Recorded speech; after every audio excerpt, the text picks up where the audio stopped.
Antes de que nos adentremos en los oscuros secretos de esta historia, suscríbete al canal y pulsa el botón de me gusta inmediatamente. Comencemos. Era el año de 1883 y el norte de Veracruz era una tierra atrapada entre la silenciosa promesa del progreso de la era porfirista y los oscuros recordatorios de un pasado sin ley. Caminos de tierra serpenteaban a través de campos silenciosos y pequeños pueblos que se aferraban a la vida con fachadas polvorientas.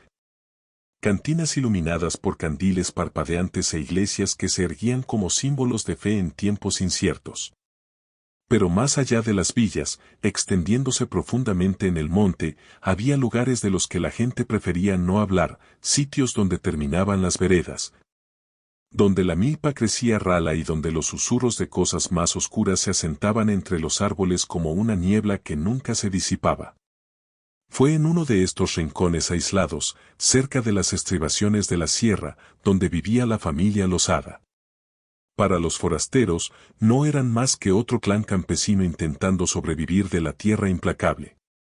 Pero entre los vecinos, y especialmente entre aquellos que se atrevieron a viajar cerca de su propiedad, les precedió una reputación diferente. La gente hablaba de los Losada en voz baja, como si hablar demasiado alto pudiera llevar sus palabras a oídos indeseados. Algunos afirmaban que la familia estaba maldita.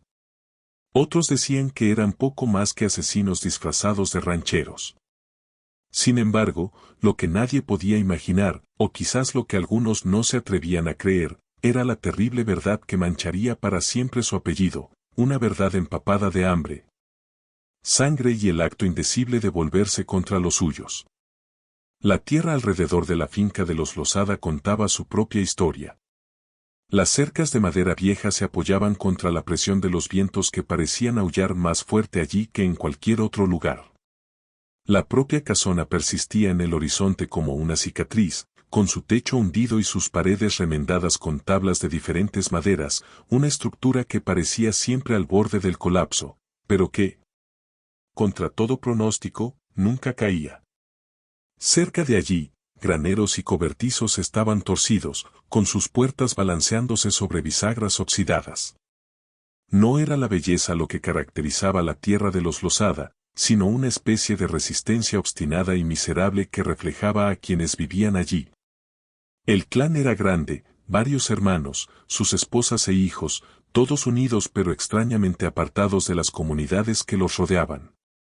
Rara vez bajaban al pueblo, y cuando lo hacían, su presencia causaba inquietud. Sus ropas estaban gastadas, sus rostros hundidos y sus voces eran apenas un murmullo, y aunque gastaban poco, siempre tenían dinero. A veces monedas de oro de la época colonial, a veces baratijas raras que no se podían explicar. Los vecinos se preguntaban de dónde venían esas cosas, pero nadie se atrevía a preguntar directamente. En aquellos días, la curiosidad podía ser fatal. Las historias comenzaban silenciosamente, extrañas desapariciones a lo largo de los senderos rurales, arrieros que nunca llegaban a sus destinos, vagabundos que desaparecían tras ser vistos cerca de las tierras de los Losada. Para algunos, eran coincidencias, eran tiempos peligrosos, después de todo. Pero para otros, un patrón estaba tomando forma, una sombra que se oscurecía con cada estación que pasaba. Dentro de la casa de los Losada, la vida distaba mucho de ser ordinaria. La familia se aferraba a una lealtad a la vez feroz e inquietante. Las comidas se hacían en silencio, las miradas fulminantes reemplazaban a las sonrisas y todo parecía regido por una pesada ley no escrita. Todo lo que hacía la familia era para sobrevivir, y la supervivencia no conocía la debilidad. Pero detrás de esas cenas tensas, había otra verdad jurada por aquellos que afirmaban haber oído gritos nocturnos provenientes de las colinas. Algunos decían que la mesa de los Losada no se servía con maíz o carne de monte, sino con carne que no era apta para mencionarse en voz alta. Carne que pertenecía a hombres. Para el otoño de 1883, los rumores alcanzaron su punto más oscuro. Arrieros que venían desde San Luis Potosí o subían desde el puerto de Veracruz intercambiaban historias en las cantinas, hablando de una familia en la sierra veracruzana que había recurrido a comerse a los suyos. Nadie sabía cuánta verdad existía, pero todos sabían lo suficiente como para tener miedo. El nombre que encabezaba todos los rumores era el de Esteban Losada, el mayor del clan. Alto, severo e inflexible, se decía que Esteban gobernaba a sus hermanos y parientes como un tirano. El hambre pudo haber impulsado a la familia a la desesperación, pero fue su mano la que tomó las decisiones que nadie más se atrevió a tomar. No era simplemente un ranchero, era un hombre temido incluso en su hogar. Estaba convencido de que la supervivencia justificaba cualquier cosa. Y así comenzó la leyenda. Con una casa de campo situada entre cerros, con susurros que viajaban más rápido que los hechos, y con una familia cuyo vínculo, retorcido por el miedo y la carestía, dio origen al capítulo más oscuro que Veracruz jamás se atrevería a reclamar. El apellido Losada se convirtió en una advertencia, en lo profundo de la selva y los caminos, más allá del alcance de las leyes o las oraciones, algo verdaderamente monstruoso se agitaba en los corazones humanos. A medida que el invierno de 1883 se adentraba, el paisaje parecía conspirar para mantener viva la leyenda. Los árboles perdieron sus hojas y la tierra se volvió fría y fangosa. En el pueblo, los comerciantes almacenaban provisiones, pero la granja Losada permanecía en un aislamiento absoluto. La gente empezó a notar detalles, una rueda de carreta rota en el camino sin rastro del vehículo, un par de botas abandonadas cerca de un arroyo, y lo más condenatorio, un caballo suelto con la silla vacía merodeando cerca de la propiedad de los Losada. Los rurales y la policía hablaron de investigar, pero pocos se atrevieron. Los Losada inspiraban un miedo que ninguna insignia podía superar. Acusarlo significaba una confrontación con una familia entera armada con rifles y machetes. A finales de ese año, la comida escaseaba en todo el estado. Las cosechas habían sido malas y el ganado moría. Sin embargo, de alguna manera extraña, los Losada resistían. Sus gallinas siempre vagaban y sus cerdos engordaban a pesar de la sequía.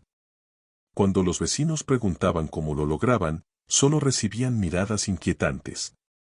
De ese silencio nacieron los cuentos más atroces.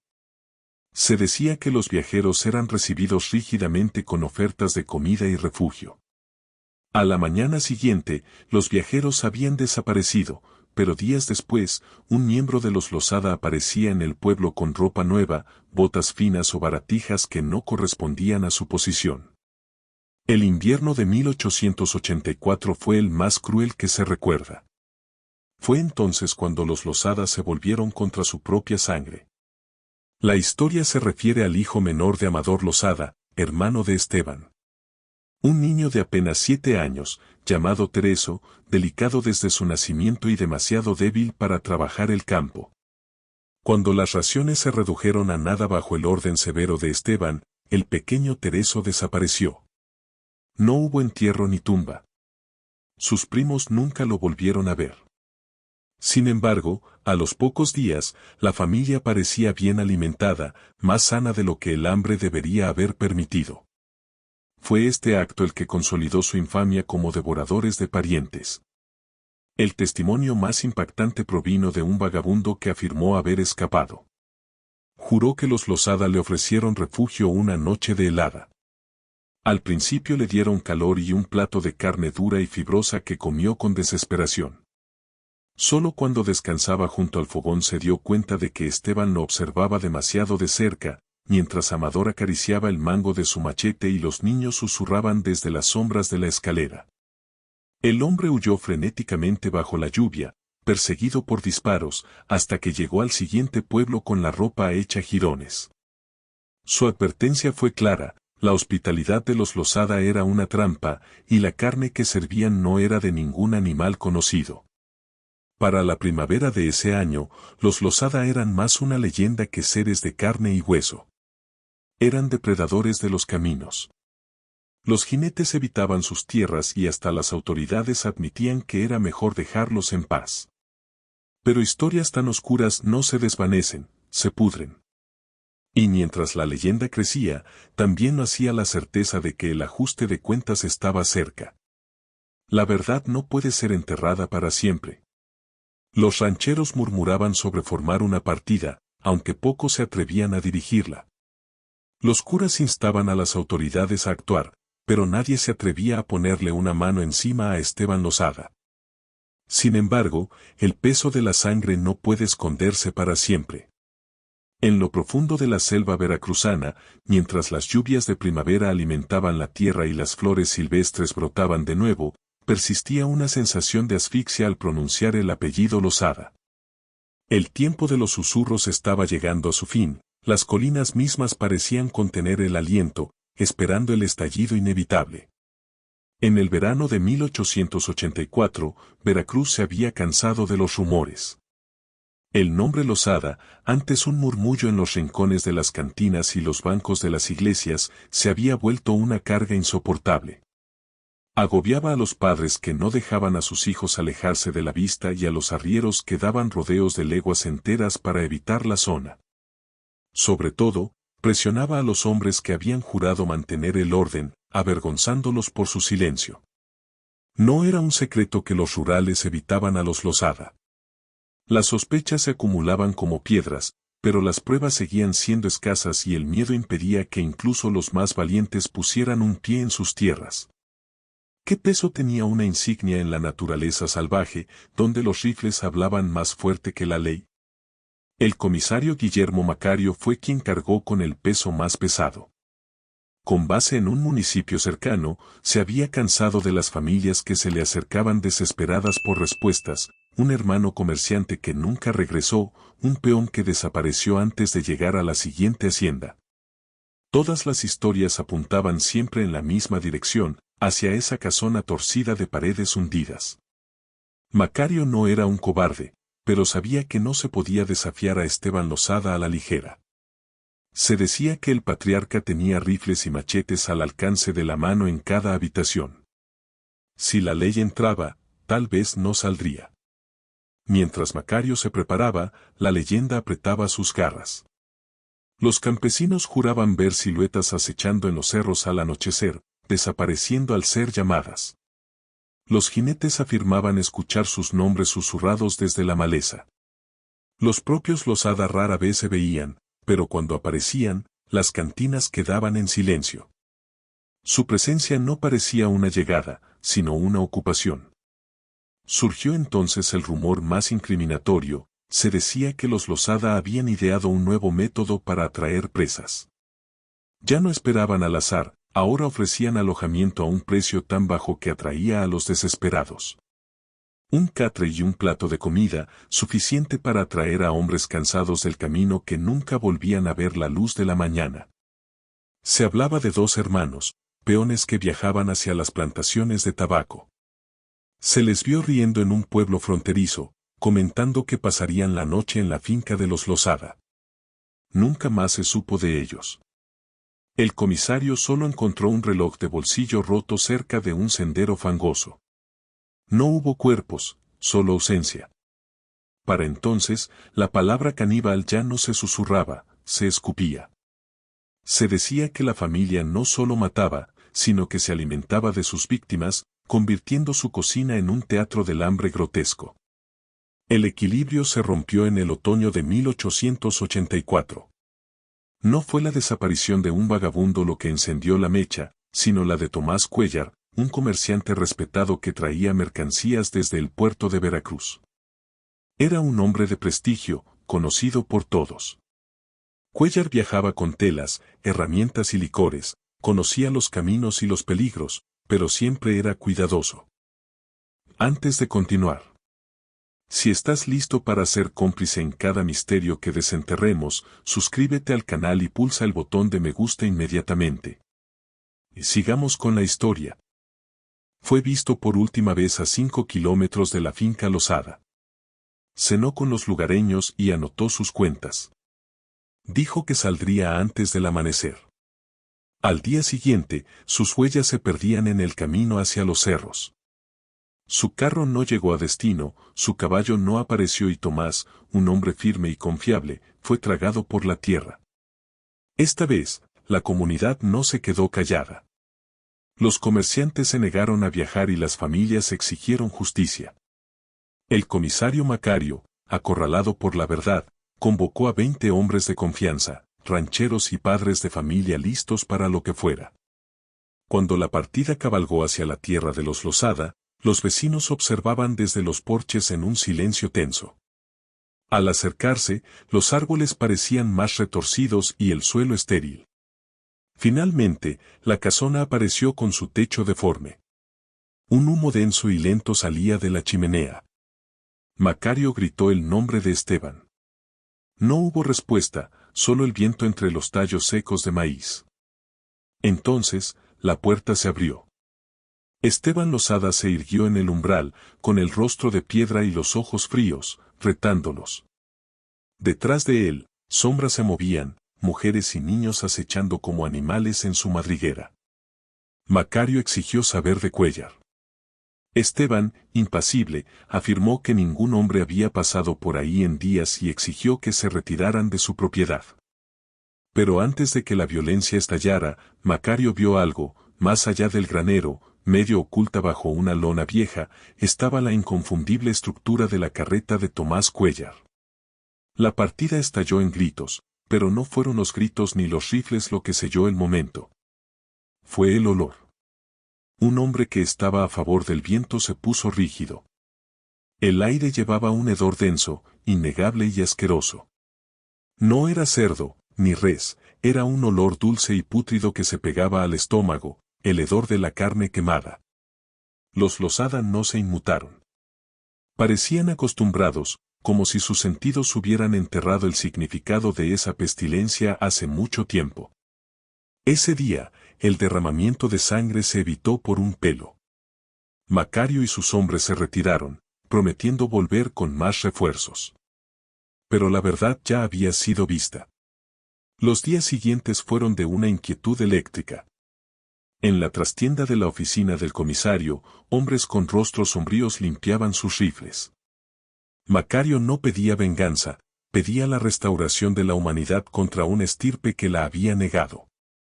Mientras tanto, en la finca Losada, se oían martillazos nocturnos, reforzaban las tablas, preparándose.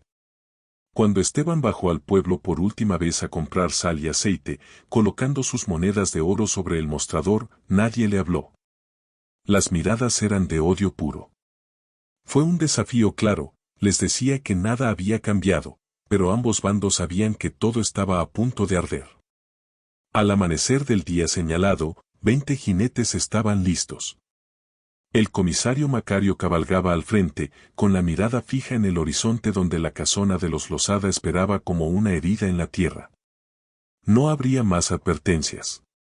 Los susurros estaban a punto de convertirse en disparos. La granja torcida, con sus ventanas oscuras como ojos sin vida, desafiaba al mundo a entrar. El comisario Guillermo Macario frenó su caballo en la cima de la loma que dominaba la propiedad de los Losada. 20 hombres cabalgaban tras él, ya no eran solo rancheros o comerciantes, ahora eran testigos y verdugos que cargaban el peso de la ley. El aire de la sierra era fresco y el sol del amanecer se asomaba débilmente entre la neblina que cubría los cafetales. Adelante, la casona no mostraba movimiento, pero los hombres sabían con certeza que había ojos puestos en ellos. Desde las grietas de las tablas y las oscuras rendijas del granero, la familia Losada observaba. La casa parecía una bestia enroscada, desafiándolos a acercarse. Los jinetes desmontaron y ataron sus caballos a los postes podridos. Las botas crujían sobre la tierra endurecida por la humedad. Macario reunió a sus hombres en semicírculo. Su voz fue un susurro cargado de autoridad: vamos con cuidado. Les daremos una oportunidad para salir. Si se niegan, hizo una pausa mirando los rostros pálidos de los más jóvenes y la cicatriz de un veterano de las guerras rurales, entonces terminamos con esto. Avanzaron por el surco del camino. El olor a humo acre y nauseabundo les golpeaba la garganta, un hedor que ningún animal de monte podía despedir. Al llegar al patio, Macario levantó la mano y los hombres apuntaron sus rifles. Esteban Losada, gritó Macario. Por la autoridad del Estado, se le ordena a usted y a los suyos que salgan con las manos en alto. Por un instante, el silencio fue absoluto. Luego, una cortina se movió en el piso superior. Sombras de niños asomándose y desapareciendo. Pasos sobre madera vieja. Esteban, es tu última oportunidad. Bramó el comisario. Las bisagras crujieron. Lentamente, la puerta principal se abrió y Esteban Losada salió. Era alto, de hombros anchos, con un rostro indescifrable y ojos oscuros como el hierro oxidado. Su barba gris estaba descuidada, pero lo que aterraba era su serenidad. Se detuvo al borde del porche, cruzó los brazos y miró a los 20 rifles sin un ápice de miedo. No tienes nada que hacer aquí, comisario, dijo Esteban con voz firme. Mi tierra, mi sangre. Si se acercan, algunos de ustedes no saldrán vivos. ¿Dónde está Cuéllar? Exigió Macario. ¿Dónde está su carro y sus bienes? El hombre vino y se fue. No es asunto nuestro. Detrás de Esteban, las sombras se materializaron, Amador, ancho y ceñudo, empuñando un Remington, Ruth, pálida y con el rostro oculto, y los niños, apiñados como lobos tras su alfa. La tensión se rompió no con palabras, sino con el estallido de un fusil. Nadie supo quién disparó primero, algunos juraron que fue la mano de Esteban, otros que fue el dedo nervioso de un ranchero. El sonido recorrió la ladera como un trueno y el infierno se desató. La casona de los Losada estalló en furia. Desde las ventanas y las rendijas salían disparos como relámpagos. Las balas astillaban los postes donde se cubría la partida de Macario.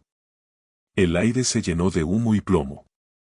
Los caballos relinchaban espantados mientras los hombres buscaban refugio tras barriles y carretas viejas. Esteban disparaba con la calma de un soldado veterano. Amador, desde una ventana lateral, soltaba perdigones con una ferocidad salvaje. Incluso Ruth fue vista empuñando una pistola con ambas manos, su rostro contorsionado por el desafío. Los niños, criados solo en el hambre y la violencia, gritaban desde el interior, sosteniendo armas demasiado grandes para sus brazos. Amador Losada irrumpió por la puerta lateral cargando imprudentemente hacia los hombres. Disparó 2 ráfagas, pero antes de recargar, 3 rifles dispararon al unísono, derribándolo en la tierra. Su cuerpo se sacudió una vez y quedó inerte. La muerte de su hermano encendió más a los Losada. Ruth lanzó un grito que resonó en los cerros como un lamento fúnebre. Macario ordenó flanquear la casa. Un grupo se arrastró hacia el granero bajo una lluvia de balas. El costo fue alto, un joven de la partida cayó muerto en el polvo, su sangre oscureciendo la tierra manchada por años de pecado. «¡Quemen la madriguera!», gritó un hombre desesperado. Una linterna encendida voló contra el costado de la casa. Las llamas florecieron al instante en la madera seca, alimentándose con avidez. El humo cambió de gris a negro. Dentro de la casa, los gritos se volvieron de locura. Algunos intentaron salir por la puerta, pero fueron recibidos por una descarga cerrada de rifles. Esteban Losada permaneció en el umbral, enmarcado por el fuego que devoraba su hogar. Rugió algo que se perdió entre el crepitar de la madera y levantó su arma una última vez. 3 balas le impactaron en el pecho. Su cuerpo se sacudió y se desplomó en el umbral, medio dentro del infierno, medio fuera de él. La casona se convirtió en una pira. El techo se derrumbó y los gritos cesaron, dejando solo el rugido de las llamas y el acre hedor a madera y carne quemada. La partida de Macario quedó dispersa, maltrecha y ensangrentada. Habían ganado, pero a un precio de 3 muertos y varios heridos. Cuando el fuego bajó, el comisario Macario, con la mandíbula apretada, entró en las ruinas humeantes. Necesitaba saber. Necesitaba ver qué había dentro de ese nido de sombras. La primera habitación fue la cocina. Las paredes estaban ennegrecidas por el hollín. La larga mesa de madera yacía medio quemada pero intacta. Sobre ella, había platos esparcidos con restos de carne asada y medio devorada. Los bordes estaban carbonizados por el incendio, pero la forma era inconfundible. No era cerdo, ni res. Era la prueba final de que los Losada habían cruzado la última frontera de la decencia humana. Los cortes en los restos hallados eran extraños, irregulares, despojados de articulaciones que ningún carnicero reconocería. Junto a ellos había huesos más largos que los de cualquier cerdo, más delgados que los de res, con la médula agrietada y hueca. Los hombres miraban fijamente, sumidos en una conmoción sin palabras, cada uno entendió antes de que se pronunciara una sílaba. Un hombre se giró y vomitó en la ceniza. Otro se llevó una mano a la boca, con los ojos húmedos, sacudiendo la cabeza como si la negación pudiera borrar lo que yacía ante ellos. El comisario Guillermo Macario tragó saliva con dificultad, con los puños apretados, obligándose a quedarse inmóvil. Los rumores no habían sido exageraciones, habían sido verdades demasiado feas para ser dichas. Más adentro, entre las brasas de las vigas, quedaba más evidencia. Un montón de huesos apilados cerca del hogar, algunos ennegrecidos por las llamas, otros despojados con una precisión que delataba manos cuidadosas.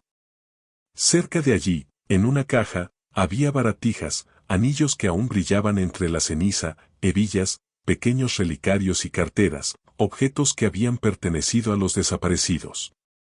Era la prueba de que Tomás Cuéllar y tantos otros habían llegado a esa hacienda para nunca salir. Era un cementerio disfrazado de hogar. Y luego estaban los huesos más pequeños. Frágiles, quebradizos, de tamaño infantil.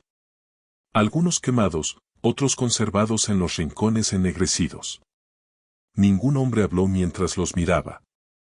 Los susurros de que los Losada se habían vuelto contra su propia sangre ya no eran leyendas, eran una verdad profunda escrita en ceniza.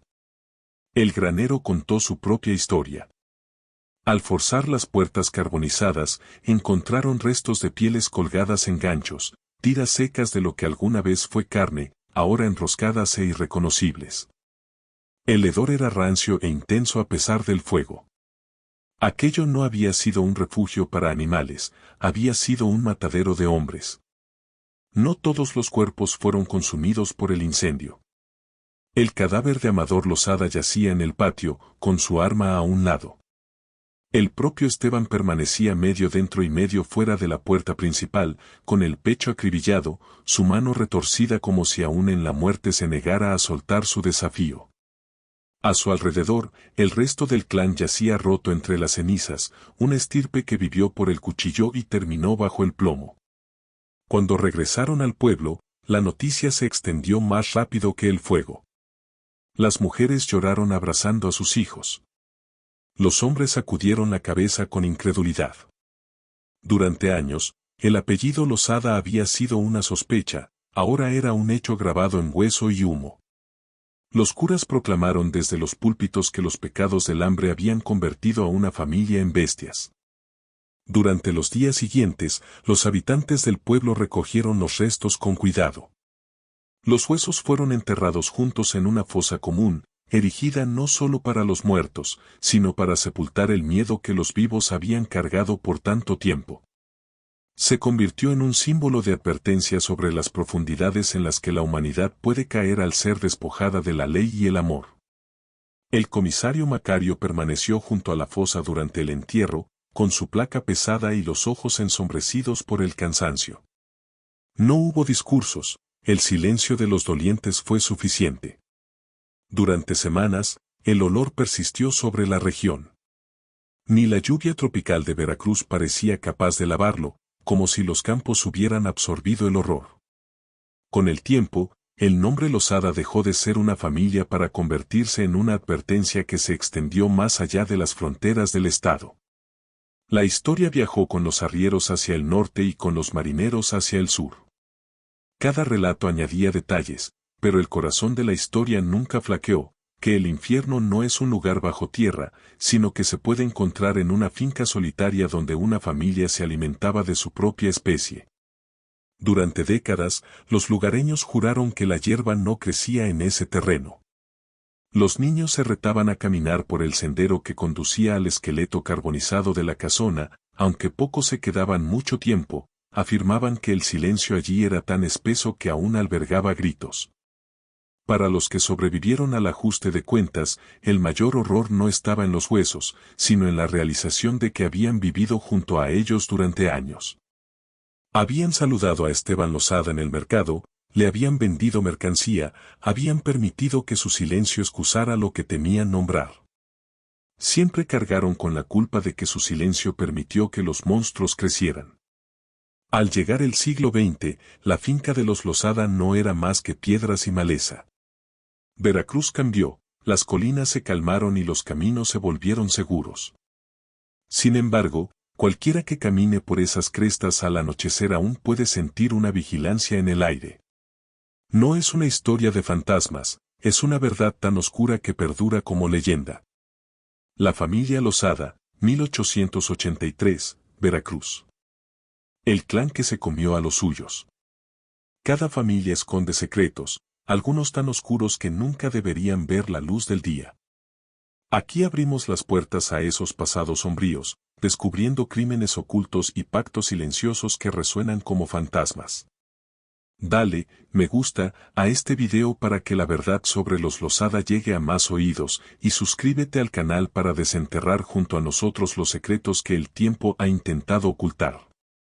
Activa la campana de notificaciones, aquí, cada semana, abrimos una nueva puerta al misterio.